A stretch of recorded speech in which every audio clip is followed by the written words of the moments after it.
Muito bem. Hoje é a aula 8 de Introdução à Economia. Aula 8 de Introdução à Economia, o tema capítulo 8, Eficiência do Mercado. Antes disso, eu estava só terminando o exercício do capítulo 7, que é o exercício 17 do capítulo 7, onde tem um erro de digitação. Aqui, RM igual a 20 menos 8Q é igual, na verdade, é RM igual a 20 menos 9Q.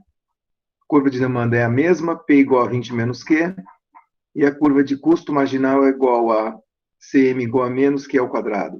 Quais que devem ser o preço e a quantidade que maximizam o lucro do monopolista? Então, o interessante é que quando você vai resolver esse exercício, está aqui a curva de demanda do monopolista, está aqui a receita marginal já com o número corrigido, 20 menos Q, 9Q, é a receita marginal, e o custo marginal igual a menos Q ao quadrado. Tanto para um monopolista quanto para a empresa competição perfeita, concorrência perfeita, sempre o RM igual a CM. Né? A diferença é que no monopolista você não pode dizer que, que a receita marginal é igual ao preço. No caso do monopolista, a única coisa que você pode dizer é que RM igual a CM. Então, eu igualo as duas, de modo que eu vou ter 20 menos 9Q igual a menos Q2. Passando o Q2 para o outro lado, você vai ter vai ter que 20 menos 9Q mais Q ao quadrado igual a zero. Acaba dando, esse aqui é uma equação de duas, né, um sistema quadrático aí, que vai ter duas soluções para Q.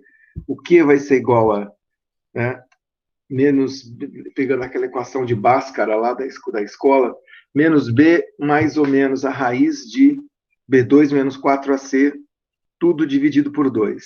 Eu meio que repeti aqui, isso aqui é uma raiz, tá?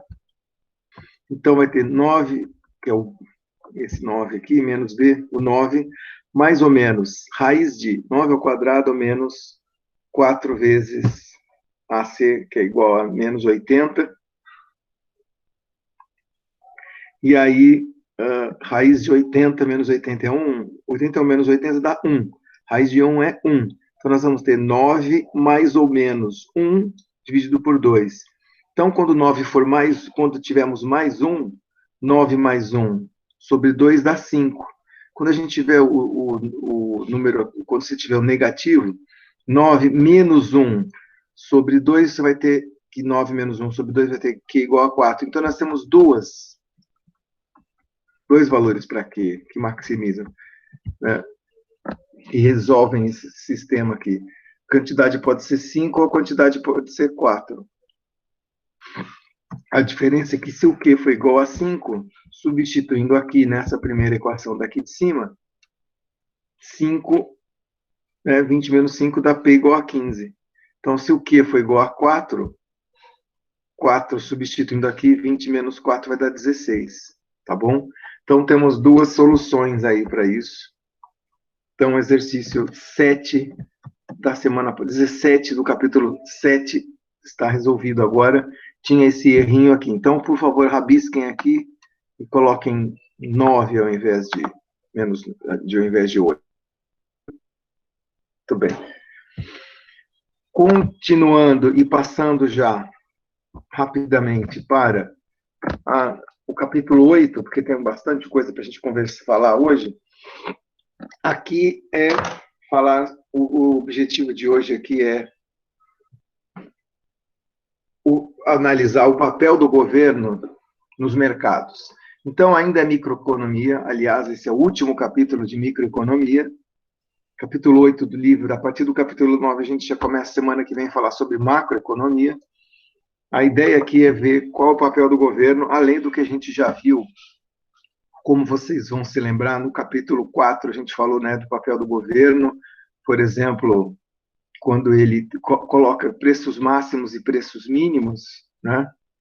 E no capítulo 7, quando nós falamos de regulação, né, quando nós falamos de estrutura de mercado, no capítulo 7, nós falamos que o governo tinha a capacidade de regular monopólios e oligopólios. Aqui eu vou falar um pouquinho também sobre isso, mas eu vou falar sobre outras ações do papel do governo no mercado, nos mercados. Capítulo 8 de Saporte Pereira, Análise Econômica, Micro e Macroeconomia, tá bom? Embora pareça uma agenda bem cheia aí, mas na verdade são 6 pontos, alguns deles, como a gente já viu, eu vou passar bem rápido, que é o caso dos mercados imperfeitos. Mas hoje o objetivo é falar que o governo, o principal papel, pelo menos de acordo com a microeconomia, que o governo pode fazer ou deve fazer, é tentar corrigir falhas de mercados. Nós vamos ver que as principais falhas de mercado são a existência de mercados imperfeitos, a existência de externalidades, existência de bens públicos e a existência de informação imperfeita. Então, no caso aí desses 4 conjuntos de coisas, mercados imperfeitos, externalidades, bens públicos, informação perfeita, essas 4 coisas justificam a intervenção do governo nos mercados. Fora isso, na maior parte dos casos, o governo não necessita intervir nos mercados. Por quê? Porque os mercados, por si próprio, dão conta do equilíbrio, né? Como nós vimos, no mercado perfeito, de competição perfeita, preço e demanda e oferta se igualam para determinar o preço e a quantidade daquele mercado. Se por acaso houver mudanças nas condições daquele mercado, sei lá, a oferta aumenta ou diminui, deslocando para a direita ou para a esquerda, ou a demanda aumenta ou diminui, deslocando para a direita ou para a esquerda, o equilíbrio vai mudar de acordo. Então, nesse caso, não tem necessidade do papel do governo. Os mercados, por si só, dão conta com a sua demanda e com a sua oferta. Então, tem um determinado mercado que, sei lá, choveu e destruiu uma parte da produção de tomate. Então, a oferta diminui, né, deslocando para a esquerda. Um novo ponto de equilíbrio, como a gente viu, né, onde a demanda e a oferta se cruzam, vai ser num preço no qual o preço é mais... vão se cruzar num ponto onde o preço é maior e a quantidade de equilíbrio é menor, que é uma forma de ajuste do mercado. Por quê? Porque a oferta diminuiu graças à chuva. Por outro lado, se passando a chuva tiver uma melhoria nas condições de produção naquele mercado e a demanda for a mesma, né, as condições de melhoria naquele mercado vão fazer com que a oferta aumente, deslocando para a direita e cruzando com a curva de demanda num outro ponto onde o preço é menor e a quantidade de equilíbrio é maior. Enfim, a gente já viu isso, tá? Então, o que eu estou querendo dizer é que o mercado, em geral, dá conta de si próprio, sem a necessidade de intervenção do governo, em tese. Pelo menos essa é o modo de ver aí da teoria microeconômica. Por outro lado, quando é, então, que o governo poderia ou deveria atuar? Nas questões quando há falhas de mercado. Como nós vamos ver daqui a pouco, as principais falhas de mercado são essas 4 listadas aqui. Vamos falar sobre cada uma delas, depois dessa breve introdução e uma discussão inicial sobre falha de mercado.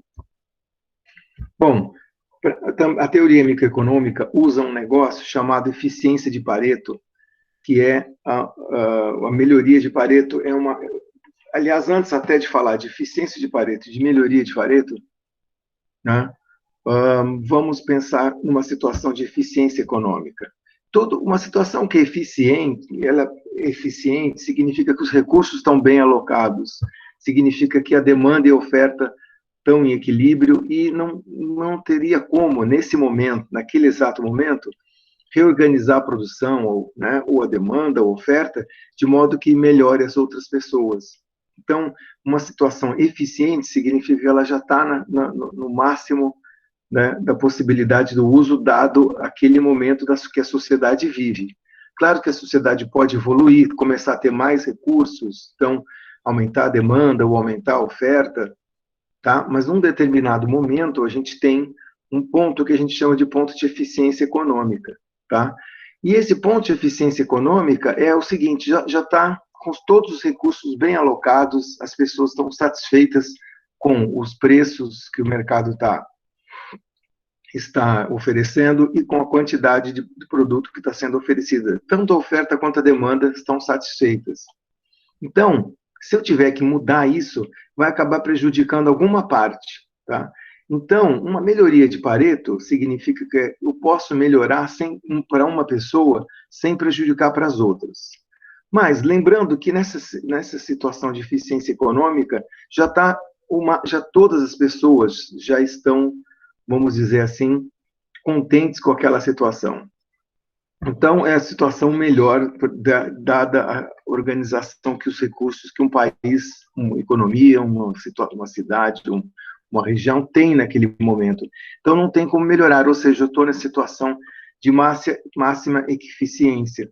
Então, esse Pareto, na verdade, é um economista, Vilfredo Pareto, italiano, que estudou isso há muito tempo atrás. Ele mostrava que nessa eficiência aqui, situação de eficiência de econômica ou eficiência de Pareto, já estava organizado ao máximo os recursos da sociedade. Se eu te fosse melhorar, mudar alguma coisa, dar mais recursos para um ou para outro, ou aumentar o preço de um ou de um outro produto, prejudicaria um outro. Então, na situação de eficiência de Pareto, já está no máximo da organização. Não tem como eu fazer melhorias, tá? Não tem como eu fazer alguma redistribuição e melhorar a situação das pessoas. Então, o que eu quero dizer com toda essa história aí de eficiência é que quando você fala em demanda e oferta em equilíbrio num determinado mercado, em preço de, sei lá, R$ 100 o produto e oferecendo, sei lá, a quantidade de equilíbrio 1 milhão de unidades, é uma situação de eficiência econômica. É uma situação no qual o mercado já está organizado da maneira melhor naquele momento. Tá certo? E por que é importante essa ideia de eficiência econômica? Porque a sociedade tenta, num determinado momento, maximizar a eficiência econômica. Então, dizer que, olha, nesse momento, naquele mercado, o preço R$ 100 e vender 1 milhão de unidades, sei lá, R$ 100 pode ser, sei lá, o que custa R$ 100? Um produto, um par de óculos que custa R$ 100, é porque esse preço já está levando em conta que naquele momento, dados os recursos que a sociedade tem, dada a tecnologia, o conhecimento que as pessoas têm, e dada a demanda, aquela situação já está, né, maximizando a eficiência para aquela sociedade. Então, mercados em equilíbrio são eficientes, por definição, né, nessa ideia aqui da teoria microeconômica. Não vamos confundir, por outro lado, com justiça. Uma coisa é ser eficiente, outra coisa é ser justa. Talvez a situação atual da economia, onde o óculos custa R$ 100, talvez a situação não seja justa, embora ela seja eficiente. E o que seria uma situação justa? Uma situação justa é que, sei lá, todas as pessoas poderiam ter aquele bem, né, conseguiriam ter acesso àquele bem. Por exemplo, vamos combinar aqui, pensa bem, a Ferrari custa R$ 1 milhão. Como a gente viu, né, na teoria do consumidor, é necessário ter a pessoa não só ter a preferência, né, de querer comprar aquele produto, mas também ter o recurso para isso, ou seja, ter a condição econômica de poder conseguir comprar, que se chama restrição orçamentária. Então, agora, eu não consigo comprar uma Ferrari de 1 milhão de reais, dada a situação atual. Ela pode ser eficiente, por quê? Porque realmente o automóvel ele é tão elaborado que o custo do custo de uma Ferrari é pelo menos uns 400 a 500 mil reais. Então, o que está acima disso vai ser lucro, né? Então, só que essa é uma situação justa? Bom, então, enfim, justiça é uma outra história. Justiça é quando todas as pessoas tivessem, por exemplo, todos os produtos, né? Todo mundo tivesse uma Ferrari, todo mundo tivesse a propriedade de uma casa, essa seria uma situação justa. O que eu quero, enfim, enfatizar para vocês é que economia não é justiça, pessoal. Não é.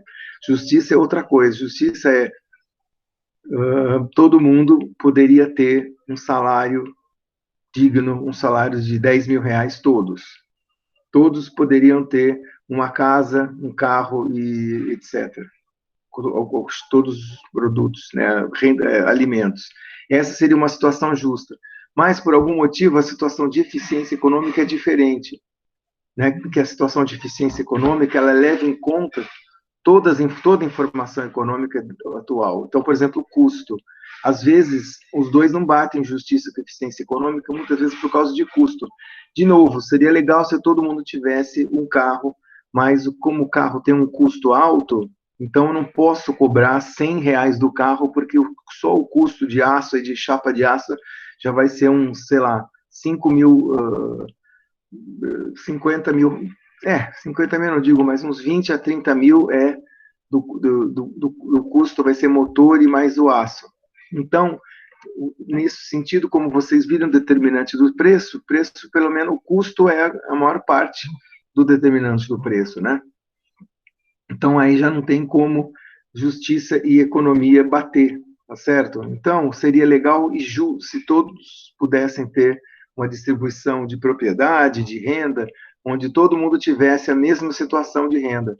Mas, no final, a eficiência econômica, por conta, né, de tudo que a gente viu até agora, por conta de custos, por conta de demanda, acaba não sendo igual. Então, o limite nosso nessa disciplina aqui, análise econômica, o meu limite é esse, mostrar para vocês se uma situação econômica é eficiente ou não. Então, quando que uma situação é eficiente ou não? Quando não há falhas de mercado, quando a situação de distribuição dos recursos é a mais eficiente possível, ou seja, eu estou tendo demanda e oferta, né, para cada mercado e não estou tendo falhas de mercado. Agora sim entra um ponto no qual é necessária intervenção para que os mercados sejam eficientes. Até agora eu estava assumindo que todos os mercados são eficientes, demanda e oferta equilibram-se entre si e determinam um preço e uma quantidade em cada mercado. Só que tem alguns mercados em que ocorrem falha, em que, por algum motivo, a gente não consegue ser o mais eficiente possível. Ou seja, dá para ter alguma melhoria transferindo de recurso de um lado para o outro, né? Fazendo com que aí sim os mercados funcionem de maneira mais eficiente possível. E quais são essas situações em que o mercado não é o mais eficiente possível? São as situações de falha de mercado, que são um desses quatro situações aqui que a gente vai ver, tá? Nessas 4 situações, a ideia é que em teoria, possível que o governo, fazendo alguma coisa, consiga melhorar a alocação, agindo, né, fazendo alguma coisa, o governo consiga melhorar a alocação econômica naquele determinado mercado. Quais, então, são as situações de falha de mercado? Quando existe a presença de uma dessas 4 coisas: mercados imperfeitos, externalidades, bens públicos e informação imperfeita. A novidade para vocês vai ser 2, 3 e 4. O número 1 aqui, ele não é novidade, porque vocês já sabem que são os mercados imperfeitos. Então, nessas 4 situações, o governo agindo poderia corrigir essas falhas de mercados aqui. E por que mercado imperfeito é uma falha de mercado? Começamos por ele. Todas as estruturas de mercados de competição imperfeitas são falhas de mercado. Por quê? Primeiro, pensa bem, olha aqui embaixo, essa parte de baixo. O que é, por definição, um mercado de competição perfeita? O que é mesmo? É quando você tem muitas empresas e um produto homogêneo. Nessa situação, nenhuma empresa, nenhuma parte do mercado tem condição de influenciar o preço. Então, oferta e demanda vão dar, em conjunto, o preço e a quantidade de equilíbrio. Isso, já por definição, é eficiência econômica, já existe um máximo de eficiência econômica. O governo nem precisa agir no caso da competição perfeita. Porém, no caso das 3 outras estruturas de mercado de competição imperfeita, quais que são mesmo as 3 estruturas de mercado de competição imperfeita? Quais que são? Monopólio, oligopólio e concorrência monopolística. Perfeito, exatamente. Nessas 3 estruturas de mercado, a competição é imperfeita. O monopólio é porque você tem só uma empresa fornecendo o bem. No oligopólio é porque você tem poucas empresas fornecendo o bem. E no caso da concorrência monopolística, porque você tem várias empresas, mas cada uma com um produto diferenciado, né, de modo que são substitutos imperfeitos, e um desses produtos é meio que um monopóliozinho, onde ele não, por ser uma substituição imperfeita, você, enfim, tem um produto diferente dos outros, e aí, em cada um desses três estruturas de mercados, a empresa tem poder de mercado. Ao contrário da competição perfeita, na competição imperfeita, né, eu posso, de algum modo, seja monopólio, seja oligopólio ou concorrência monopolística, eu posso colocar um preço a mais, né, porque eu tenho poder de mercado. Então, o que vai acontecer? Preço maior, quantidade menor, então vai ser um mercado mais ineficiente. Então, daí que vem a falha de mercado nessas três estruturas de mercado. Porque, enfim, o produtor tem poder de mercado e aí vai ter uma alocação de quantidade menor e um preço maior do que seria se fosse a competição perfeita. Tá, e como corrigir essa falha de mercado? Bom, a correção da falha de mercado que é fazer passar desse ponto aqui, né, onde você tem a cruza receita marginal com o custo marginal, essa quantidade com esse preço, né, vai ser a competição perfeita. Os outros dois você vai ter, seja aqui, né, com esse preço P linha, ou com esse preço P estrela, que são oligopólio e monopólio, respectivamente, você vai ter um preço maior, né? Então é ineficiente. Então, nesse sentido, o que pode ser feito? Nós falamos na semana passada o que pode ser feito. Regulação. Governo, tanto no caso do oligopólio, quanto no caso do monopólio, o governo pode fazer, através da regulação, intervir no mercado e fazer com que o preço não seja tão alto para estrela e seja um preço mais aqui, né? Um preço mais embaixo aqui, ao invés de ser esse preço alto aqui, ou esse, que pode ser esse preço aqui, o governo regula. E como que ele faz isso? Bom, depende. Se for um monopólio, ele pode obrigar as empresas a mostrar os seus custos e com esses custos em mãos, o governo pode chegar e falar, olha, você pode colocar um preço máximo igual ao seu custo médio. Sabe que setores que eles fazem isso? Nos setores do tipo pedágio, né? Autoestrada, quando você viaja aí, sei lá, de São Paulo para Campinas ou São Paulo para Santos, você tem os pedágios, né? E vejam vocês que são empresas privadas que tomam conta desses setores e fornecem o quê? As estradas, né? As autoestradas, o serviço para você poder ir viajar de uma cidade para outra. Só que eles cobram pedágio e que são monopólios. É uma empresa só que cuida do pedágio. E nem poderia ter muitas empresas, porque senão ia ter que ter muitas estradas entre São Paulo e Campinas, e você escolhia uma delas, aquela que tivesse o preço menor, né? Então, como não existe isso, é um monopólio perfeito, é um monopólio natural, onde seja uma empresa só toma conta desse mercado.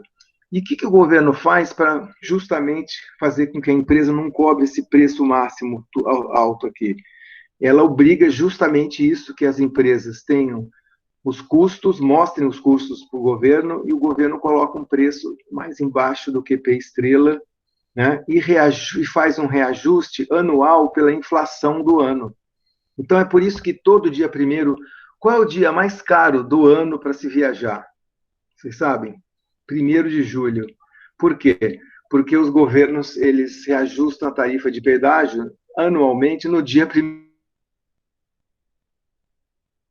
barato do ano anterior, aí depois eles fazem um reajuste e o preço aumenta. Mas esses reajustes, como eu falei, é baseado na inflação do ano, e o preço inicial que foi cobrado para o pedágio é baseado nos custos de que a empresa tem de custo de manutenção do asfalto, de pagar o salário das pessoas que trabalham na empresa, tanto no caixa quanto na manutenção, etc, etc. Então, baseado nesses custos, eles cobram um preço razoável, talvez um preço aqui mais embaixo.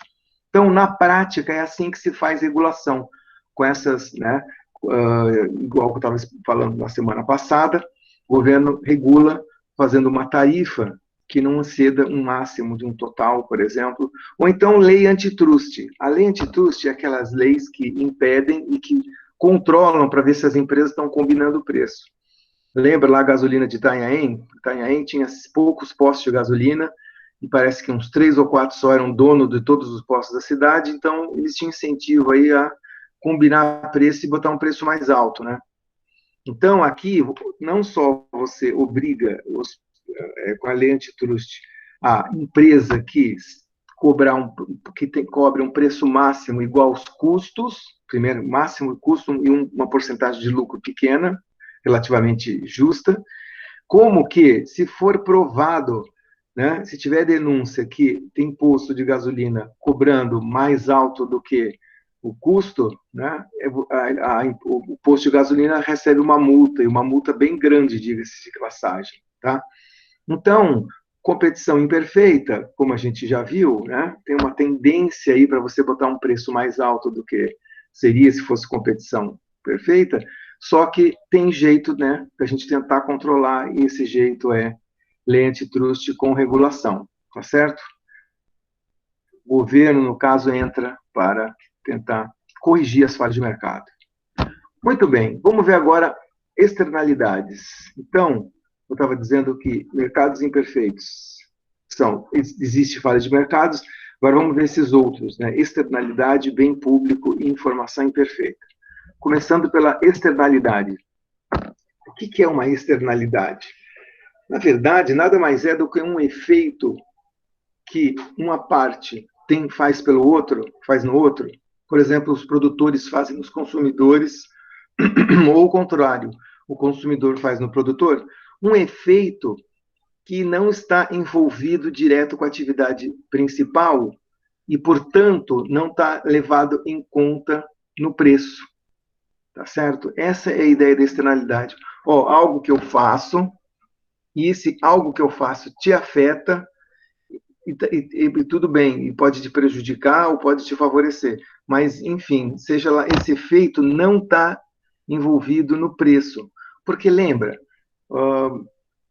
quando você cobra, sei lá, R$ 100 por um par de óculos, aí é porque você está levando em conta tudo o que você precisa aí, né, todos os custos, né, a taxa de lucro que eu consigo cobrar, está tudo aí junto. Mas e se tiver algum efeito nessa produção que não está contado nos R$ 100, então isso é uma externalidade. E externalidades, elas podem ser negativas ou positivas. Negativa se esse tal efeito for ruim, um efeito prejudicial. E positiva se o efeito dessa tal atitude aí, desse ato, for um efeito benéfico. Então, tem esses dois tipos de externalidade, negativo e positivo. Então, vamos dar alguns exemplos aí. Então, vamos lá. Eu tenho uma empresa, tem uma empresa aí que funciona na cidade, produz produtos químicos, tá? E aí, baseado nos custos e na taxa de lucro, etc., eles vão lá e colocam um preço no seu produto. Por exemplo, soda cáustica. Eu produzo soda cáustica, produto químico, e aí custa, sei lá, R$ 10 o vidrinho. R$ 10 o vidro de soda cáustica. Só que, então é isso. Todos os custos estão aí anotados, beleza? E com base nesses custos eu vendo por R$ 100 a unidade. Só que R$ 10 a unidade. Só que a empresa, quando eu não estou nem sabendo, ela está poluindo o rio. E poluindo o rio por quê? Porque ela produz, né, os produtos químicos e aí acaba tendo como efeito colateral dessa produção uma sujeira aí que eu tenho que jogar em algum lugar. E aí eu vou lá, não falo para ninguém e jogo no rio. O que vai acontecendo? Vai afetando a população das pessoas, a vida do rio, né? Vai matando peixes, por exemplo, a água vai ficando mais suja, vai ficando difícil de nadar. Aliás, diga-se de passagem, esse mesmo rio, eu uso a água dele para as pessoas beberem e tomarem banho nessa cidade.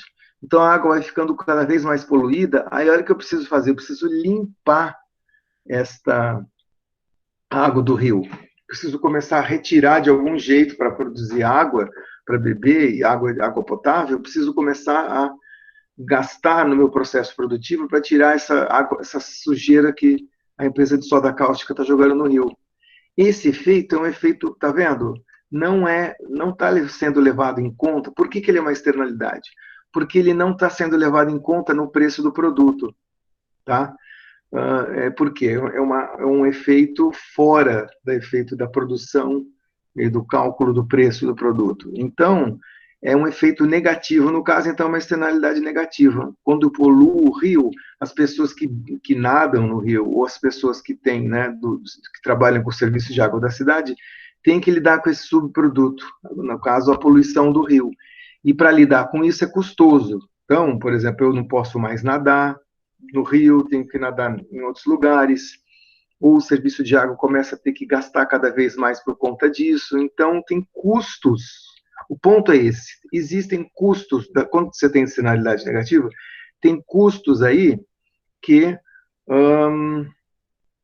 não está sendo levado em conta quando eu produzo o meu produto lá, que é a soda cáustica. Custo extra, vamos dizer assim. Então, esse é uma falha de mercado, tá? Porque o mercado de soda cáustica, quando eu compro por R$100, eu não estou dando conta desse efeito prejudicial aí. Para dar conta do efeito prejudicial, teria várias soluções, como a gente vai ver daqui a pouco, né? Mas teria que lidar com a externalidade negativa. E o que é uma externalidade positiva? Eu dei um exemplo aqui. Quando um dono de restaurante limpa a calçada da rua, o Estado deixa de pagar para limpar o lixo que estava no espaço público. De novo, é uma transação aí fora de mercado, né?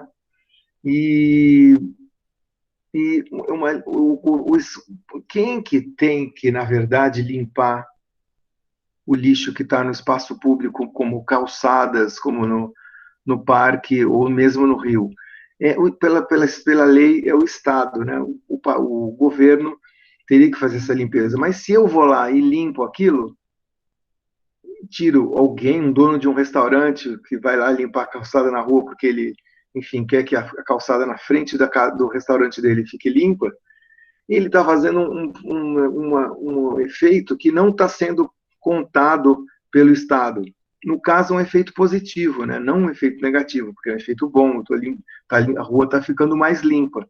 Só que também é uma externalidade, também é um efeito que não está sendo levado em conta no trabalho principal, no caso do Estado. Então, é uma externalidade positiva. Um outro exemplo de externalidade positiva é a educação.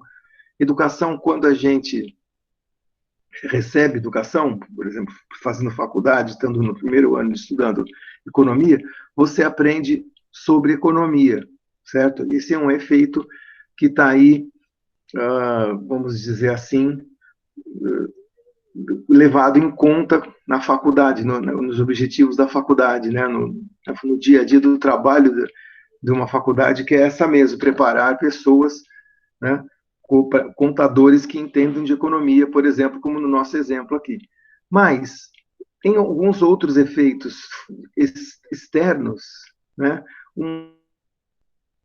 Ela tem não só ela conhece sobre o assunto, contabilidade, sobre economia, mas ela também tem um efeito positivo sobre a educação geral dela e da sociedade, e o que ela ensina para as outras pessoas, e o que ela está mais preparada para fazer, o que ela não estaria se ela não estivesse fazendo faculdade.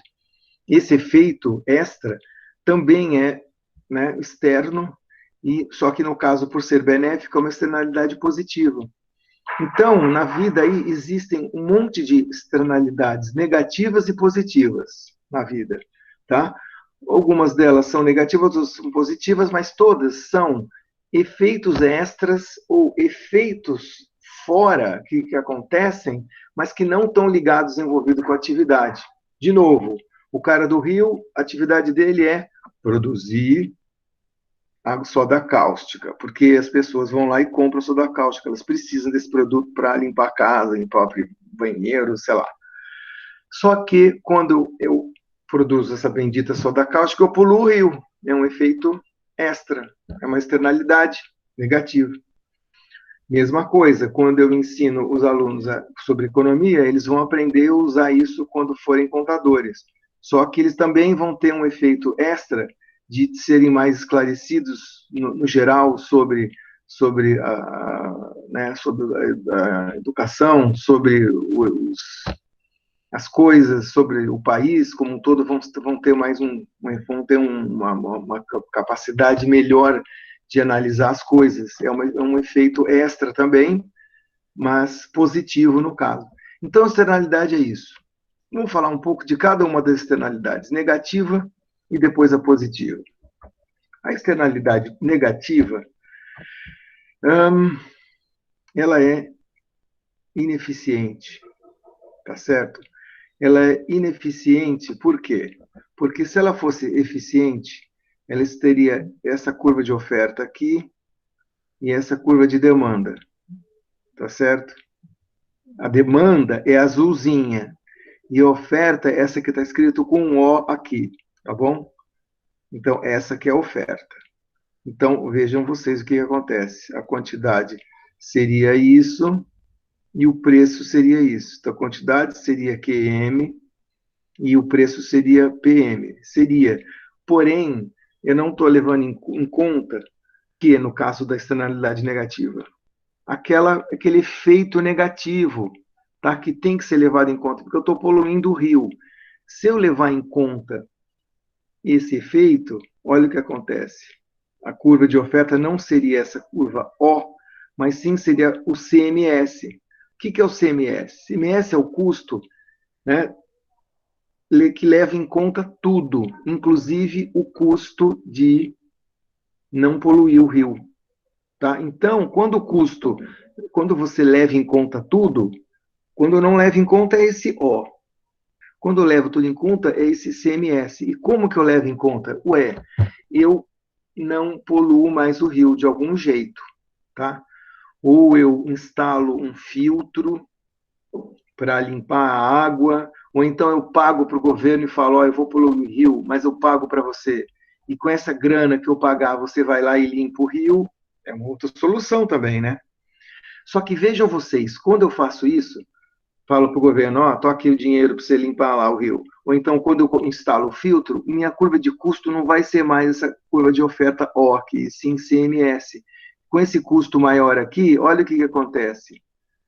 Vai cruzar com a curva de demanda no outro ponto, um preço mais alto e numa quantidade menor que antes. Menor que QM a quantidade e o preço maior que PM. Claro, preço maior por quê? Porque eu gastei, eu tive que instalar filtro, ou eu paguei para o governo limpar, né? Então, o meu preço é maior. E a quantidade não vai ser mais QM, sim Q estrela, eu vou produzir menos. Então, volta um slide aqui, tá? Eu tenho que, quando lidar com uma externalidade negativa, eu vou corrigir essa externalidade de algum jeito.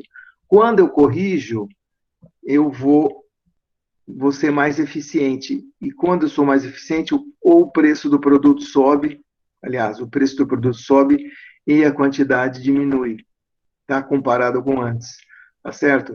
Então, como que eu resolvo o problema? Governo cobrando imposto. Isso aqui se chama política ambiental, ou seja, corrigir problemas ambientais, porque não é isso quando eu estou poluindo um rio, não é um problema ambiental? Então, a política ambiental do governo aqui, ele pode resolver de vários modos. Vou dizer para vocês dois modos. Um é o que está escrito aqui, criando um imposto igualzinho à diferença entre essas duas curvas. Que duas curvas? Essas daqui.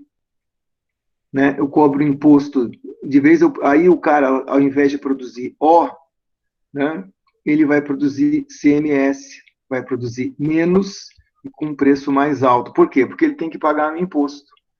Essa ideia de pagar imposto é aquilo que eu falei agora há pouco. Eu pago para você limpar para mim o rio. Então, o governo vai lá e limpa. A empresa de água, e isso acontece direto. A empresa de água vai lá, pega a água do rio Tietê, ou do rio Pinheiros, ou daquelas barragens que tem lá na Serra da Cantareira, pega aquela água. Se tiver suja, eles limpam, né? E tem um custo a mais, só que eles cobram imposto para fazer isso, certo? Então é um modo de corrigir a ineficiência, tá certo? Sabe outro modo de corrigir? fazer com que o O vire ICMS, obrigando as empresas, então, pode até escrever aqui, obrigando as empresas a instalarem filtros de limpar. Sabe onde que fizeram muito isso? Aqui em Cubatão, aqui do lado de Santos, Cubatão tem um polo de empresas químicas que é muito perto da Serra do Mar, muito perto. Cubatão fica bem ali, né? Já aqui na Baixada Santista, mas vai subir o morro, né? Então, o que acontece? Foram ter a brilhante ideia de justo ali colocarem um monte de empresas químicas. Só que essas empresas químicas, elas jogam pela chaminé alguns poluentes, alguns poluentes. Aí tem a Serra do Mar ali do lado, ele não deixa o vento levar ou dissipar essa poluição. Resultado, a poluição fica ali em cima de Cubatão, as pessoas estavam começando a ficar doentes, o ar estava péssimo, né? Nos anos 80, tinha até uma piada, uma brincadeira, dizendo que Cubatão era o pior lugar do Brasil para fazer a lua de mel, porque, enfim, você vai fazer a lua de mel em Cubatão, você pegava e respirava esse cheiro, esse ar horrível, e ficava doente e morria ali na lua de mel mesmo. Era uma brincadeira, uma piada, mas na época estava muito, muito poluído. E o que o governo começou a fazer? Obrigou exatamente isso. Obrigou as empresas a instalarem filtros de ar. Filtros, né? E esses filtros, o que eles fazem? Eles, quando a fumaça vai subir, vai para o ar, eles limpam, tiram os produtos químicos pesados que estão nessa fumaça, e aí o que sai para cima é só o ar bem mais limpo, né? Sem os produtos químicos pesados. Então, você já corrige. Só que note, de novo, é a mesma coisa que criar um imposto. Por quê? Porque quando você coloca um filtro, você tem um custo a mais. Você tem um custo a mais. Então, olha a curva. De novo, ao invés de ser O, vai ser essa curva CMS. E sendo CMS, eu não cruzo mais no ponto A demanda, eu cruzo no ponto B. Tá? É um preço mais alto, levando em conta esses custos que eu tive para colocar os filtros, e a quantidade não vai ser mais isso aqui, vai ser menor a quantidade produzida. Então, pessoal, tem basicamente vários modos para lidar de política ambiental, né? Você pode criar imposto, ou você pode obrigar empresas a adotarem filtros. Sabe o cara que joga a sujeira no rio? Também eu posso botar um filtro. Obrigar a empresa de soda cáustica, quando for jogar alguma coisa no rio, coloque um filtro, e aí a hora que passa pelo filtro, tira os poluentes mais pesados que estavam poluindo o rio. Aliás, era o que deviam fazer no rio Tietê, né? Ele seria bem menos poluído. Enfim, essa, então, é a ideia da externalidade negativa, como corrigir. Vou falar um pouco sobre externalidade positiva, e é o seguinte: externalidade positiva é uma coisa boa que ocorre, mas não está sendo levado em conta. Por exemplo, vamos olhar aqui no gráfico. D é a demanda por estudo. O é a oferta por estudo. Tá certo? O é a oferta de estudo e D é a demanda por estudo. Enfim, com essa demanda de pessoas fazendo faculdade, o preço custa esse preço mais embaixo e quantidade de pessoas QM indo para a faculdade. Beleza. Aí alguém fala assim, puxa vida, lembra desse efeito positivo da educação? Que a educação ensina não só a você aprender o seu assunto, que nem vocês estão aprendendo contabilidade, mas sim aprender o geral sobre a sociedade como um todo, sobre ser mais questionador, sobre, enfim, ter, né, a ideia da noção do papel que cada um deve ter na sociedade. Esse efeito positivo, ele está sendo levado em conta nessa outra curva de demanda aqui, que eu escrevi e chamei de BMS, ou benefício marginal da oferta, né? Que é isso daqui. Essa curvinha azul seria a seguinte: mais pessoas vão para a faculdade estudar, tá? Então, com essa nova demanda, uma demanda maior do que a outra, olha o ponto de intersecção. Mais pessoas que estrela iriam fazer faculdade, ainda que tivesse um custo maior, porque o preço agora não é mais esse aqui, sim esse daqui, tá? E como que eu faço isso? Como é que os países fazem para, né, para ter essa externalidade positiva? Induzir mais gente para ir para a faculdade. Tem várias soluções. A principal solução é criar subsídios. O que é subsídio mesmo? Subsídio é dar uma grana extra, dar um dinheiro extra, além do que, além do que é o preço da coisa.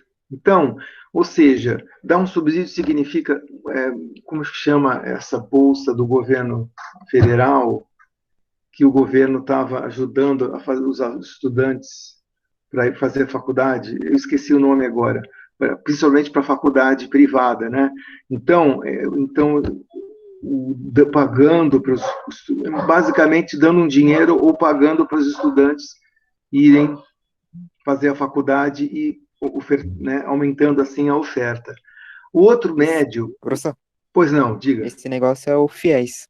FIES, isso, obrigado. Fundo do não sei o quê, da educação, exatamente. Obrigado, às vezes a gente esquece. O FIES, a ideia dele é exatamente isso, é uma espécie de subsídio que tenta fazer com que, né, induzam e façam faculdade, justamente aumentando a quantidade de pessoas se beneficiando dessa, né, dessa externalidade. E outro modo também de fazer com que a oferta, a demanda, né, faça que mais gente, para a mesma oferta, mais gente estude, é fazendo uma faculdade pública, né? Ou seja, ao invés de criar no mercado privado, você cria no mercado estatal, ou seja, o governo oferece no caso, educação, que é o caso das universidades públicas, tais como a Unifesp, né? Eu lembro que a Unifesp foi fundada. A Unifesp, ela começou assim, com um curso de medicina e de enfermagem que vieram da antiga Escola Paulista de Medicina, Escola Paulista de Enfermagem. Em 2010, aliás, um pouquinho antes, foram aumentados os números de cursos. Primeiro, né, outros cursos na área de saúde, no campus Baixada, e depois cursos na área de humanas e de ciências sociais aplicadas, como os campi Guarulhos e Osasco, né? Então, o que foi feito foi isso, foi aumentar a oferta para que mais pessoas pudessem ter acesso a esses estudos e, né, a detectar-se na época que tinha mais demanda para gente ir para a faculdade pública. No entanto, só tinha a USP, Unicamp e a Unesp no estado de São Paulo, né? Eram poucas. Então, aí criaram, né, aí tinha a UFSCar também. E depois criaram, então, duas grandes universidades públicas, que é a Unifesp e a UFABC, aqui na região. Isso fora ao longo do país, né, como criaram universidades em outras regiões, como na região Nordeste também. Então, a ideia da externalidade positiva é isso, induzir que a demanda, que é normalmente essa azul D, para essa oferta, você induzir uma demanda maior de pessoas que se beneficiem dessa externalidade. Então é isso, pessoal. Externalidade, voltando aqui, ela pode ser negativa ou positiva. Tá? A negativa, a gente quer tentar, com a ação de governo, tentar, né, diminuir, enfim, o efeito daquela ação, porque é ruim, né? Então, ou criando imposto, ou obrigando, né, a adoção de filtros, né, através da política ambiental, principalmente, que é onde mais ocorre externalidade negativa, nós tentamos minimizar e corrigir essa falha de mercado. Já essa falha de mercado positiva aqui, que vem do setor de educação, através do subsídio ou da oferta pública de vagas, nós tentamos induzir, né, que mais gente se beneficie dessa externalidade positiva. Beleza? Mais dois pontos aí. Primeiro, bens públicos, depois informação assimétrica. O que é um bem público? Antes de definir um bem público, eu vou definir o que é um bem privado. Vou definir o que é um bem público, bem privado. O bem privado, como vocês já viram lá na aula 2, são todos aqueles bens, né, que requerem esforço humano na obtenção. Não é água, não é o ar, nem o sol, mas sim, sei lá, qualquer coisa que requer esforço humano. Por exemplo, para fazer uma comida, para fazer um computador, para fazer um celular, qualquer coisa, tudo isso é bem privado, né? E através do preço, da sua quantidade, você tem aí uma oferta privada, ou seja, pessoas ou grupos de pessoas vão produzir e vender naquele preço. Seja lá qual for a estrutura de mercado, competição perfeita, oligopólio, monopólio, sei lá. Tudo bem. O problema é o seguinte: alguns bens você não consegue fornecer porque eles não têm um preço. Como assim não tem preço? Então, me diga qual que é o preço de você utilizar a praia de Santos ou a praia de Guarujá, qualquer uma dessas. Difícil definir esse preço, né? Alguém pode chegar e falar, o custo que eu tenho de gasolina daí de São Paulo até Santos, mais o pedágio, mais o lanchinho do fim de semana, o almoço, o jantar. Tá, tem esses custos, sim, né? Mas eu estou dizendo o preço, quanto que é o preço para usar a Praia de Santos, usar a areia. Na verdade, eu nem sei se eu consigo colocar um preço nisso daí, certo? Não tem forças de mercado, no caso. Não tem oferta. Quer dizer, tem oferta, né?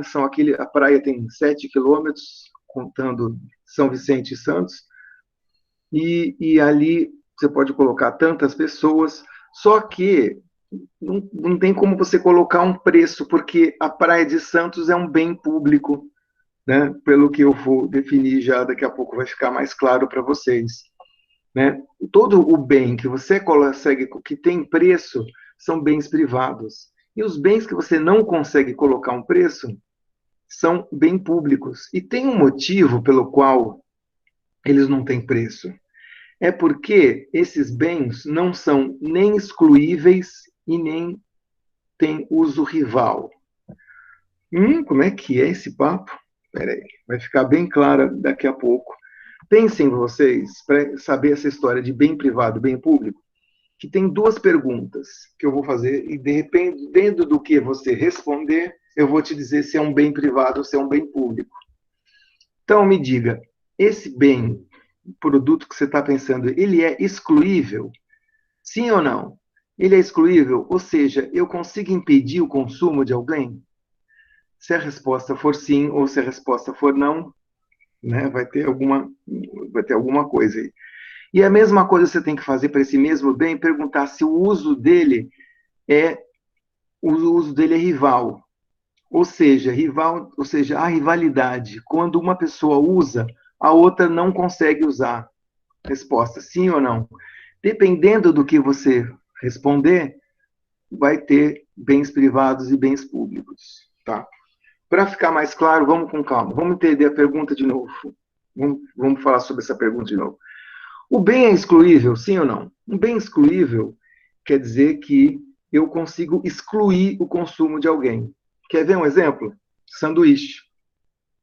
O sanduíche, que custa R$ 10, eu excluo no consumo daquele bem todas as pessoas que não têm R$ 10, que têm R$ 9, 8, 7, 6, 5, 4, 3, 2, 1, 0. Quem não tem nenhum real também. Por quê? Porque eu estou excluindo, através do preço, impedindo o consumo dessa pessoa.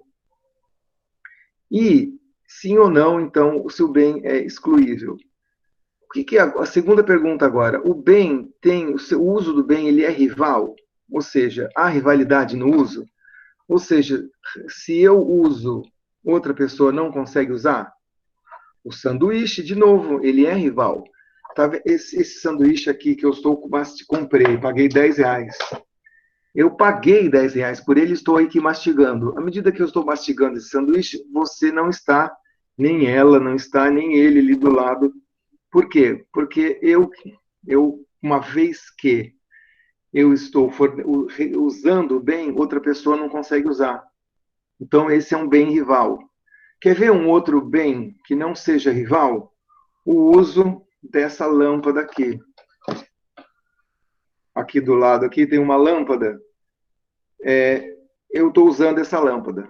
Uma pessoa que vier aqui do meu lado, e sentar aqui do lado, e usar o computador aqui do lado, ele também se beneficia dessa lâmpada, da luz dessa lâmpada. Então, o uso dessa lâmpada aqui, do meu ponto de vista, não é rival. Não é rival por quê?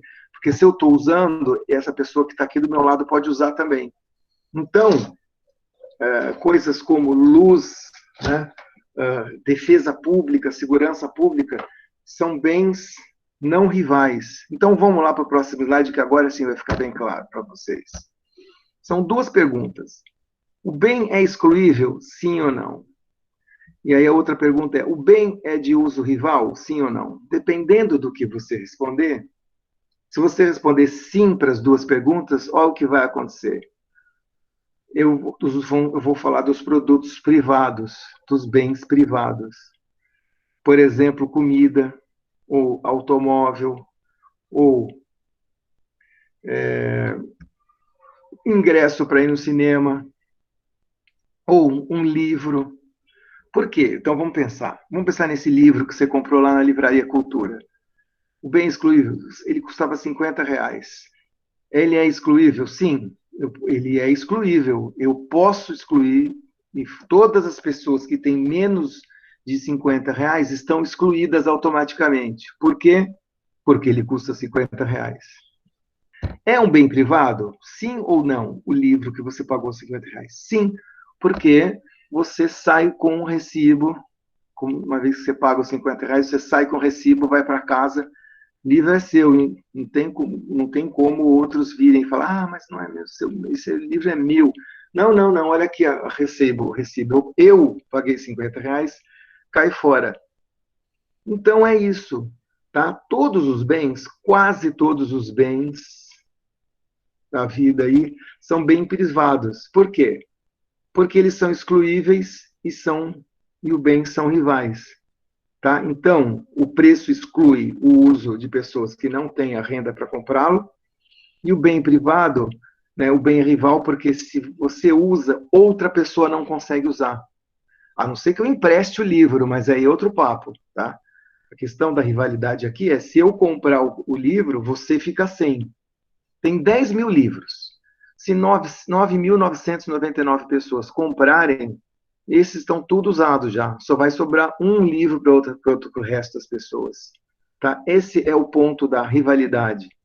Então, façam-se essa pergunta para qualquer produto que vocês conheçam. As duas perguntinhas. Se você tiver 2 sims, estamos falando de bem privado. E se você tiver 2 nãos? Então, agora vem nesse quadradinho, o último quadradinho aqui, e é aqui que eu quero chamar a atenção de vocês. Bens não excluíveis e bens de uso não rival. Por que a defesa pública ela é não excluível? Porque é o seguinte, defesa pública, o que significa isso? Por exemplo, forças de segurança, policiamento. Tá? Então, aí no verão, aqui em Santos, vem, sei lá, 5 mil guardas que ficam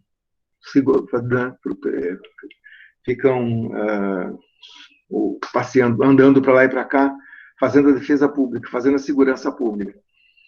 A segurança pública ela não é excluível porque uma vez que você fornece para uma rua, para uma pessoa naquela rua, você não pode excluir as outras pessoas que estão ali desse serviço. Tá? Então, uma vez quando eu faço segurança pública da rua, todas as pessoas que estão na rua vão se beneficiar disso. Esse é o ponto. Conhecimento, mesma coisa. Tá? E vocês estão ouvindo isso aqui, né? Que eu estou falando aqui, certo? Pois é. Vamos entender o que é um bem público. Tá, amanhã todos vocês, espero, já vão estar sabendo o que é bem público.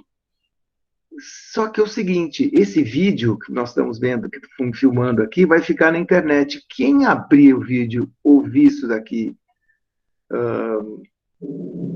e vai entender também que o bem público ele é não excluível e não rival. Ele vai obter esse conhecimento. Então, o conhecimento é assim, uma vez que uma pessoa obtém, fica disponível para os outros, todo mundo pode utilizá-lo. Então, não é excluível, a não ser que eu chegue e coloque, por exemplo, uma patente, conhecimento para produzir um computador. tem patentes, então eu não posso usar esse conhecimento para também produzir computador, né? Mas a maior parte do conhecimento, eles são bens públicos, tá? Luz pública, sabe essa luz que tem na rua? Sabe, você está andando de noite na rua, aí tem aquela luz que fica no poste, serve para quê? Para iluminar, para você conseguir caminhar e não sair tropeçando e cair com a cara no chão. Essa luz, você se beneficia. Daqui a 30 segundos passa um outro cidadão lá, ele também se beneficia da luz pública. Tá? Então, todos os bens públicos têm essa característica. Eles são não excluíveis e não rivais. Daqui a pouco eu falo sobre essas duas caixinhas aqui, sobre os recursos comuns e o monopólio natural. Mas agora eu quero falar sobre bem público para vocês. Tá? Por quê? Porque os bens públicos, eles não são excluíveis nem rivais. Enquanto os bens privados, eles são excluíveis e rivais. Tá certo? Volta no slide. Bem privado está aqui. Tá? Eu consigo excluir pelo preço. Tá certo? A Ferrari, só quem tiver pelo menos R$1 milhão vai ter acesso a esse produto. Todos os outros estão excluídos.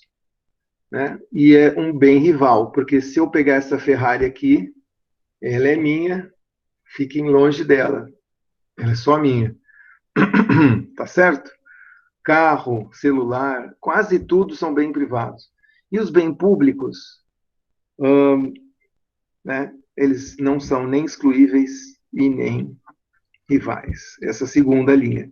Não são excluíveis nem rivais. Volta 2 slides agora. Qual o problema do bem público? Qual é o problema do bem público? Eles não têm preço. Não tem preço. A praia é um bem público, tá? Ela é não excluível e não rival, tá certo? Pelo menos uma praia grande, relativamente espaçosa. Por quê? Não tem como excluir, chegar e falar, ó, fica fora da praia, você pode usar a praia. E o rival se eu for na praia, você pode também ir ali do lado. Outras pessoas podem ir. Claro que isso tem um limite, chamado congestionamento, depois eu vou falar sobre isso. Mas o ponto é que os bens públicos não têm preço. Então, se não tem preço, como que eu vou fornecer? Pensa no bem privado.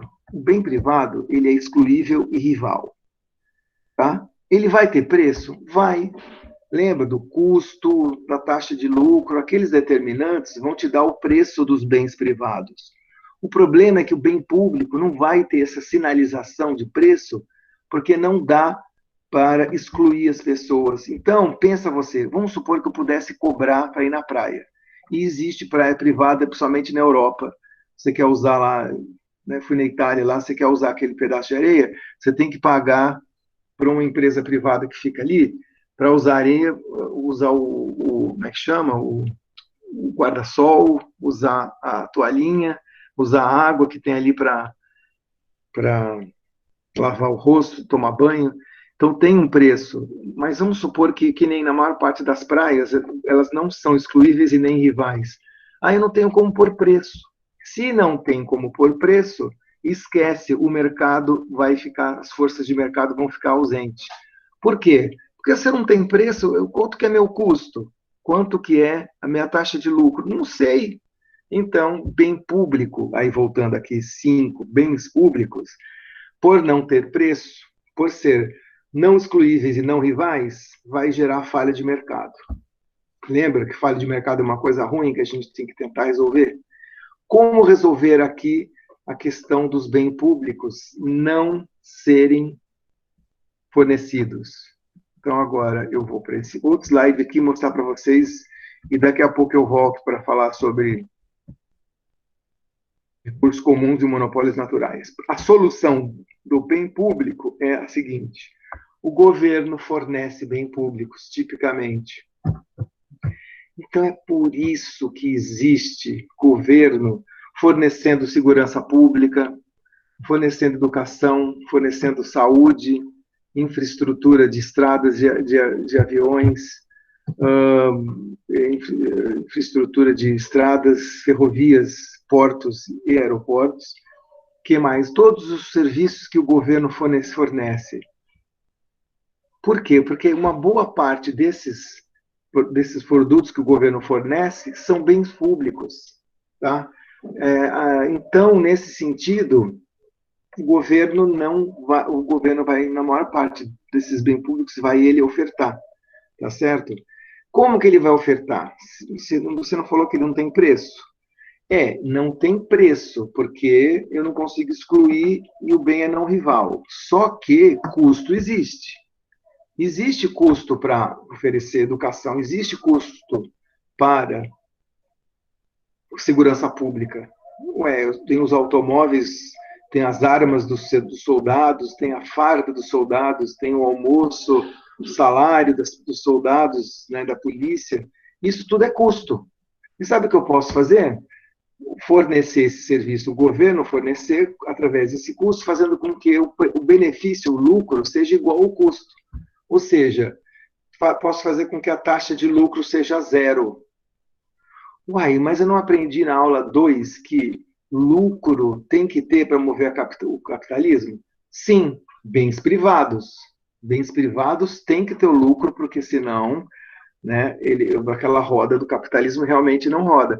Mas os bens públicos, que são esses poucos bens de uso não rival e que bens que não são excluíveis, tá? Que eles possam ser fornecidos por alguém, no caso, pelo governo. Então, tipicamente, o governo fornece bens públicos, ou então ele vai arrumar alguma outra solução. Tá certo? Beleza. Então, vamos falar agora, tá, que a maior parte dos bens são privados e que os bens públicos têm um problema que, por serem não excluíveis e de uso não rival, o bem público ele tende a ter falha de mercado. Quem resolve essa falha de mercado? Em geral, o governo. Tá, agora vamos dar uma olhada nessas duas caixinhas aqui. Eu vou e faço a pergunta: o bem excluível? Não, só que ele é rival, o uso. Peixes no rio, meio ambiente, peixes no rio. Quem que já foi pescar? Quem que gosta de pescar aí? Olha, eu não sei se vocês gostam de pescar. Eu, em particular, não gosto muito, não, mas conheço um monte de gente que adora pescar. E o que acontece é o seguinte: às vezes eles vão num rio e saem de lá lotado de peixe, conseguem pescar. De repente, passa alguns anos, aí 3 anos, 4, 5 anos, quase não consigo mais pescar nenhum peixe naquele produto, naquele rio. Sabe por quê? Porque o peixe, o uso dele é não excluível, só que ele é de uso rival. Sim, de uso rival, porque se eu pescar 10 mil peixes, são 10 mil peixes a menos no rio para você pegar com custo zero. Ele é excluível? Não. Você já viu alguém na porta do rio falando assim, você não pode pescar? Não, eu vou lá e pesco a hora que eu quiser, quantas vezes eu quiser. E é esse o problema dos recursos comuns, as coisas que a gente chama de recurso comum. Recurso comum, o bem não é excluível, só que ele é rival, de uso rival. Quanto mais eu uso, menos sobra para os outros. Meio ambiente, mesma coisa, não é? Que é aquela história, quando Cabral veio para o Brasil em 1500, nossa, eu podia construir quantas casas eu quisesse, quantas vilas eu quisesse, que ainda tem um monte de espaço para eu construir mais casas. Hoje não é mais bem assim, né? Você olha aqui em Santos, tudo construído, não tem mais espaço para a cidade crescer. Por quê? Porque já usou todo o meio ambiente. Meio ambiente também é assim. Ele é de uso rival. Tá? Se eu detonar essa árvore e pegar e limpar esse quarteirão inteiro aqui, não tem mais para os outros não podem. E dá para excluir? Não. Não dá para eu chegar e falar, você fica de fora aí. Agora, claro que dá para eu cobrar peixe, eu posso excluir o pesca e pague, nada mais é do que um peixe de uso excluível. Né? Eu cobro pelo peixe que você usar. E o meio ambiente também, eu posso fazer política ambiental fazendo com que você pague pelo uso do recurso comum. Mas, normalmente, os recursos comuns eu não consigo excluir e o uso é rival. tá? Recurso comum. Olha o contrário aqui, esse última caixa aqui em cima. O bem é excluível? Sim, só que ele não é de uso rival. Ou seja, se eu fornecer o produto para um, eu forneço para todo mundo. Lembra da luzinha aqui? A luz ou a TV a cabo? Se eu passar aqui nessa rua onde eu moro, um cabo, uma TV, um sinal de TV a cabo, todo mundo que estiver na rua vai poder puxar o sinal de modo que se um usa TV, o sinal de TV, o outro também usa o sinal de TV. É que nem luz. Sinal de TV, eletricidade, água, isso água não, mas eletricidade sim, TV a cabo, o sinal usa não rival. Todo mundo do prédio aqui, se eu passar cabo para todo mundo pode ter o uso ao mesmo tempo, então não é rival. Só que, olha a diferença, ele é excluível. Por quê? Só quem pagar R$ 300 por mês vai poder usar a TV a cabo. Eu tranco o sinal. Eu decodifico aí, põe um decodificador aí. Aliás, o contrário, eu ponho um codificador para botar em código e ninguém mais consegue ver o TV a cabo. Então, empresas como TV a cabo, que você pode ter poucas empresas dessas no mercado, que é o que a gente chama de monopólio natural, lembra do capítulo 7? O que é um monopólio natural? A TV a cabo ele é assim, né? Eu posso excluir o uso, mas uma vez que está disponível, todo o que eu posso usar ao mesmo tempo que várias pessoas, portanto, o uso é não rival. Então, monopólios naturais e recursos comuns, o recurso comum o uso é rival, mas não excluível, e o monopólio natural, ao contrário, é excluível, mas não rival. Tá? Os bens não excluíveis, os bens não excluíveis, que são esses dois aqui de baixo, tanto o recurso comum quanto o bem público, tem o seguinte coisa, por não ser excluível, tá? Não consigo excluir o uso dos outros, se eu fornecer, todo mundo tem disponível. E aí acontece o tal do problema do carona, tá certo? Em outras palavras, eu fico esperando todo mundo na rua aqui, a luz, ela é não excluível. Se eu fornecer luz, por não ser excluível, todo mundo vai ter acesso à luz a hora que ela for fornecida. Então, o problema é que eles pegam, todo mundo tende a pegar uma carona. Fica e fala, não, você vai lá e fornece para a gente, aí, coloca um poste de luz aí. O duro é que quando eu coloco o poste de luz, todo mundo tem acesso a essa luz que meu poste está gerando, não só eu. Todo mundo que passa na rua, todos os outros vizinhos dali do lado. Então, o problema do carona ele é complicado e acaba gerando um problema de bem público, porque, enfim, acaba gerando um problema de bem público, porque uma vez que um fornece para um, fornece para todos. Tá? Então, bem público, o carona é um problema, tá certo? É isso. Então, o ponto é que bens públicos, o governo, geralmente a gente resolve essa falha de mercado com o governo fornecendo e usando de análise custo-benefício para ver quanto que vai fornecer, tá certo? Que nem policiamento. Eu preciso de policiamento porque é um bem público. Só que eu tenho que fazer uma análise custo-benefício, tenho que ver o custo, porque senão vou lá simplesmente coloco 8 mil policiais ou 90 milhões de policiais.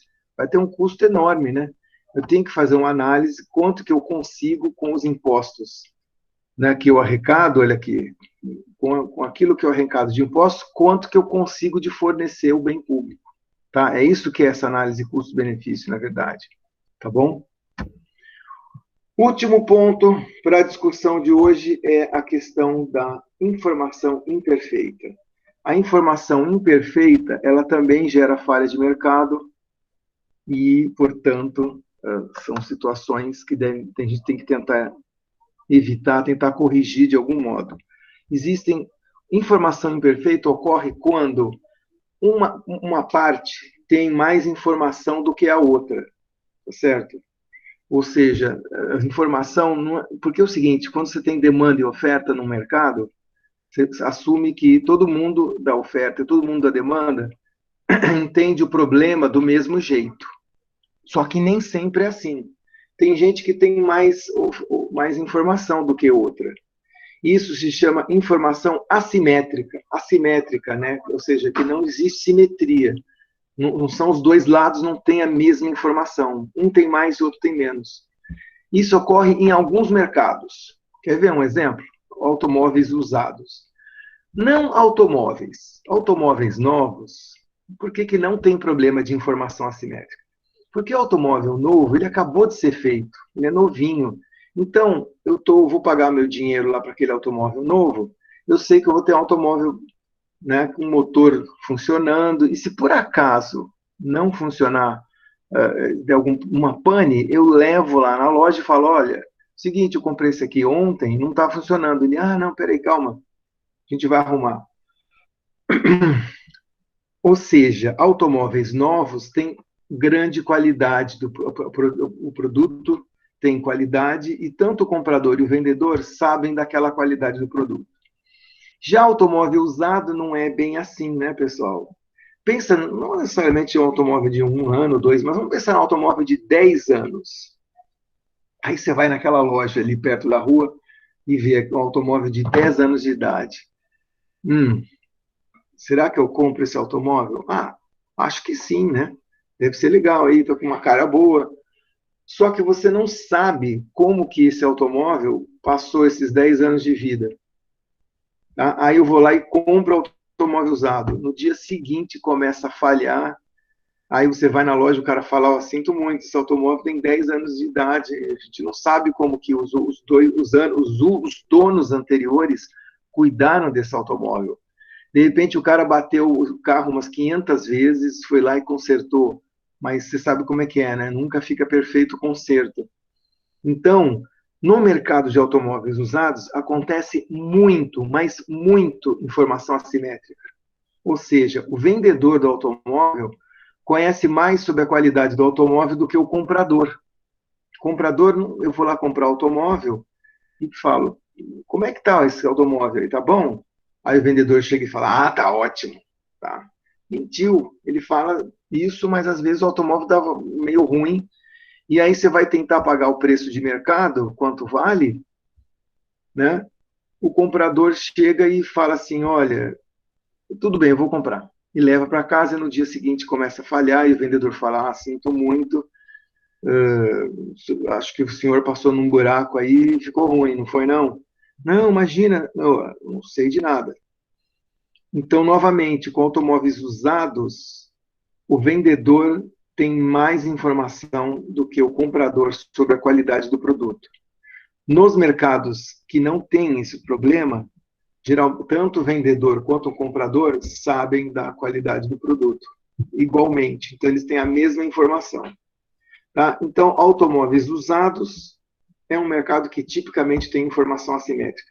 Como que eu resolvo esse problema da informação assimétrica? Por exemplo, usando uma coisa chamada de seguro de automóvel. Seguro de automóvel. Então, o mercado, eu vou lá comprar automóvel usado. Daí eu chego e falo, tem seguro? O seguro que eu posso te dar é o seguinte, 2 anos sobre a qualidade do motor. Pensa bem como isso daí resolve mais ou menos o problema da informação assimétrica. Motor é a parte mais cara do automóvel. E se dá um problema no motor, você está lascado. Mas se ele te deu uma segurança, um seguro de qualidade, que 2 anos você pode levar lá o automóvel, né, para ser trocado, caso dê problema, você está sossegado, porque se amanhã o motor fundir, você pode chegar lá e levar e falar, olha, você me vendeu um automóvel ruim, e o cara vai ser obrigado a trocar porque ele tem esse seguro. Tá? Então, os seguros ajudam a atenuar o problema de informação assimétrica quando existe. né? É uma resolução dessa falha de mercado, tá? O seguro de automóvel. E vou contar mais, automóveis novos também têm seguro, tá? Eles dão o seguro até mais longo, porque é novo. Você compra o automóvel novo e sai aí um seguro de uma garantia de qualidade de 5 anos. Então, você sabe que os primeiros 5 anos você pode andar, que se der um problema de fabricação, o cidadão vai trocar e te dar um automóvel novo. O que é risco moral? Risco moral é o segundo problema de informação assimétrica, que é o seguinte: contrata alguém para fazer uma coisa, certo? Só que você não consegue saber o que a pessoa está fazendo direitinho. Por exemplo, eu moro aqui em São Paulo, junto com vocês aí em São Paulo. E eu tenho uma fazenda lá longe no Mato Grosso. Aí eu contrato um cidadão para tomar conta dessa fazenda do Mato Grosso durante o ano enquanto eu estou em São Paulo. E aí é o seguinte: será que ele está cuidando direitinho da minha fazenda? Eu não estou sabendo, porque eu estou lá em São Paulo, eu não estou vendo. E o risco moral é isso: é quando eu contratei uma pessoa para fazer uma coisa, só que eu não consigo saber a qualidade da execução dessa coisa, dessa tarefa. Eu contratei você como contador, né? E eu sou seu chefe. Só que eu não posso babá, né? Não vou ficar na sua sala 8 horas por dia para saber se você está trabalhando direito ou não. E aí, eu não sei se você está fazendo direito o seu trabalho de contador ou não.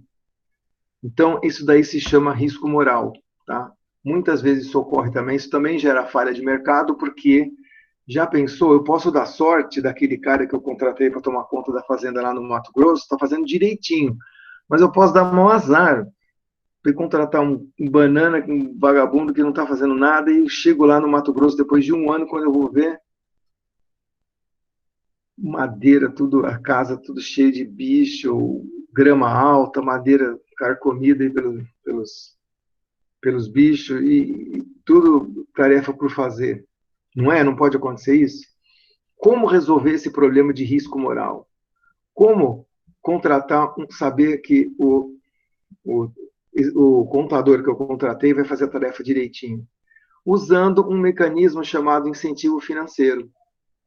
Então, o incentivo financeiro é o seguinte: olha, eu vou contratar você, vou pagar R$ 1.000 só para você fazer essa tarefa para mim durante o ano. Se você fizer direitinho, e uma vez por ano eu venho aqui ver, você vai ganhar mais 1.000 extra por mês. Então, o seu salário vai ser dobrado, não vai ser 1.000, vai ser 2.000. Ou então o contador, sabe o contador? É o seguinte: o seu salário é R$ 1.000. Só que, se você atingir meta de lucro, se a empresa tiver uma contabilidade perfeita, eu vou pagar para você 2.000 ao invés de 1.000. Olha o que esse incentivo financeiro fez. Ele resolve o problema do risco moral no seguinte sentido: ele cria um incentivo para a pessoa que está executando a tarefa querer fazer essa tarefa com a mais alta qualidade possível. Por quê? Para ela poder receber o dobro, para ela poder receber os 2.000 ao invés de 1.000. Então, o incentivo financeiro garante a resolução do problema do risco moral. Então, o cara sabe que quando eu for lá, depois de um ano, no Mato Grosso, se tiver tudo arrumadinho, ou então eu posso exigir fotos mensais, fotos de como que está a qualidade da grama, se ele está cortando a grama, se a parede está limpinha, arrumada, se não está tendo invasão. Exigindo essas provas, eu pago o incentivo financeiro. E o contador, se o balanço não der problema, se a empresa estiver funcionando direitinho da contabilidade, eu pago o incentivo financeiro. O cara vai ter, né, o incentivo para ir atrás de executar isso direitinho, certo? Então, informação imperfeita é uma falha de mercado, tanto a informação assimétrica, que é aquela história, uma parte tem mais conhecimento do que a outra sobre a qualidade do produto, ou o risco moral, que é eu não sei como controlar a distância, a qualidade de uma certa coisa, eu resolvo as duas coisas por mecanismo de mercado. A primeira, através de coisas como seguro de garantia de qualidade, e a segunda, através de incentivos. Beleza? Então aí, Professor, pois não, diga lá. sobre o risco moral, se por Uhum. acaso uma empresa ela tem credibilidade ou eu tenho confiança nela, ela vai diminuir esse risco moral, né? Porque eu tenho uma confiança nela que ela vai fazer um bom trabalho. Ou ela tem credibilidade de que outras pessoas tiveram um bom trabalho sobre aquela empresa. Isso. A ideia da credibilidade faz exatamente o que o incentivo financeiro faria também. Ela resolve o problema do risco moral. Porque, vamos supor, pensa numa uma consultor, uma auditoria Ernst Young, por exemplo, ou o PricewaterhouseCoopers, elas são conhecidas justamente de fazerem trabalhos credíveis, ou seja, a auditoria vai ser super bem feita. Então, quando eu for contratar Ernst Young ou a PricewaterhouseCoopers, eu não vou nem pensar no problema do risco moral, porque eu já sei que os caras dão conta do recado, entendeu? E isso daí, exatamente, a credibilidade faz com que minimize ou zere o problema do risco moral. Faz sentido? Faz todo sentido. E agora, dentro da empresa, agora vamos supor que você agora é o sócio da PricewaterhouseCoopers. E eu quero que todos os meus contadores façam o melhor trabalho possível. Não fiquem vagabundeando. O problema é o seguinte: você contrata 100 pessoas, 99 estão lá trabalhando pra caramba, e um está vagabundeando, esse um aí está pegando carona nos outros.